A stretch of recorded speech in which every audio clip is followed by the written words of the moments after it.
മയ്യത്ത് കബറടക്കി എല്ലാവരും പിരിയുന്ന സമയത്ത് ഖബറിൽ റൗമാൻ എന്നു പേരുള്ള ഒരു മലക്ക് വരും. ആ മലക്ക് മയ്യത്തിനോട് എണീക്കാൻ പറയും. മയ്യത്ത് എണീക്കും. ആ മയ്യത്തിനോട് മലക്ക് പറയും, നീ ജനിച്ചത് മുതൽ, നിനക്ക് തിരിച്ചറിവ് വന്നത് മുതൽ ഇവിടെ വരുന്നത് വരെ നീ ദുനിയാവിൽ ചെയ്ത എല്ലാ കാര്യങ്ങളും, അതായത് ദുനിയാവിൽ നീ എന്തൊക്കെ ചെയ്തുവോ, നീ എങ്ങനെയൊക്കെ ജീവിച്ചോ, എല്ലാ കാര്യങ്ങളും നീ എഴുതുക. അപ്പോ ആ മലക്കിനോട് മയ്യത്ത് ചോദിക്കും, ഞാൻ എങ്ങനെ എഴുതുക? എന്റെ കയ്യിൽ പേനയില്ല, മഷിയില്ല, കടലാസില്ല, ഞാൻ എങ്ങനെയാണ് എഴുതുന്നത്? അപ്പോൾ ആ മലക്ക് മയ്യത്തിനോട് പറയും, നിന്റെ ചൂണ്ടുവിരൽ പേനയാക്കുക, നിന്റെ ഉമിനീര് മഷിയാക്കുക, നിന്റെ കഫം പുടവ കടലാസാക്കുക. ആ മയ്യത്ത് അവൻ ദുനിയാവിൽ ചെയ്ത എല്ലാ കാര്യങ്ങളും അവൻ എഴുതാൻ തുടങ്ങും.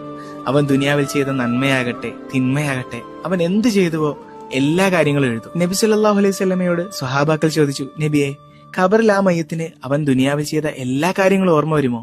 നബി സല്ലല്ലാഹു അലൈഹി വസല്ലമ പറഞ്ഞു, തീർച്ചയായും.